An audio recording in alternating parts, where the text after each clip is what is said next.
5 જાન્યુઆરી 2024ના રોજ અમેરિકાની અલાસ્કા એરલાઇનની ફ્લાઇટે ઓરેગોનના પોર્ટલેન્ડથી ઉડાણ ભરી એની ગણતરીની મિનિટોમાં જ ઇમરજન્સી ડોર પાસેનો એક ભાગ છૂટો પડી ગયો હતો, જેના કારણે પ્લેનમાં મોટું બાકોરું પડી ગયું હતું. કેટલાક પેસેન્જર સીટોની બાજુમાં ફ્રીજની સાઇઝનું બાકોરું પડી જતા પેસેન્જરો ગભરાઈ ગયા હતા. સદનસીબે બાકોરું પડ્યું એની બાજુની સીટ ખાલી હતી.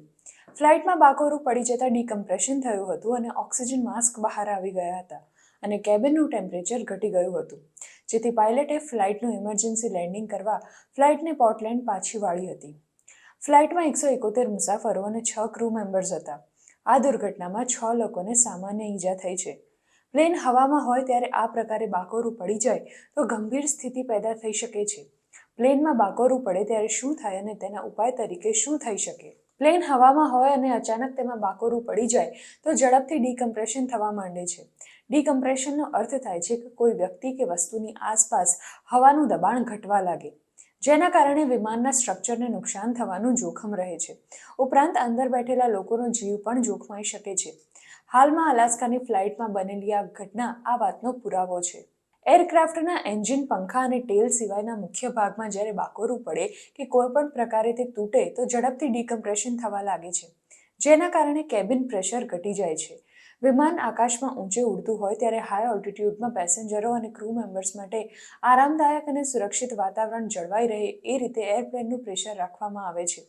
પ્લેન હાઈ ઓલ્ટિટ્યૂડમાં હોય ત્યારે બહારની હવાનું વાતાવરણ સી લેવલ કરતાં નીચું હોય છે અને એટલે જ વિમાનમાં સુરક્ષિત પ્રેશર સેટ કરવામાં આવે છે. પરંતુ જ્યારે આ પ્રેશર અચાનક ખોરવાઈ જાય ત્યારે ગંભીર સ્થિતિ પેદા થઈ શકે છે.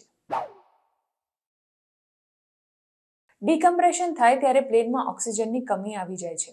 કેબિન પ્રેશર ઘટતા જે ઓક્સિજન ઉપલબ્ધ હોય છે તેનું પ્રમાણ ઘટી જાય છે અને તેના લીધે પેસેન્જરો અને ક્રૂને હાઇપોક્સિયા થઈ શકે છે. તાપમાન ઘટવું.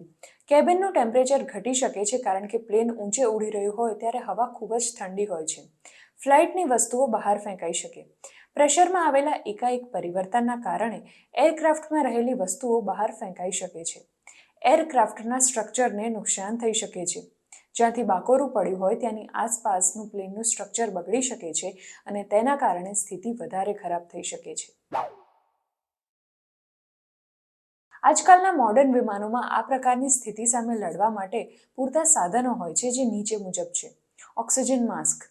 પ્લેનમાં સીટની ઉપર ઓક્સિજન માસ્ક રાખવામાં આવેલા હોય છે અને આ પ્રકારની સ્થિતિ પેદા થાય તો તે નીચે આવી જાય છે, જેના કારણે હાઇપોક્સિયાની સ્થિતિથી બચી શકાય છે.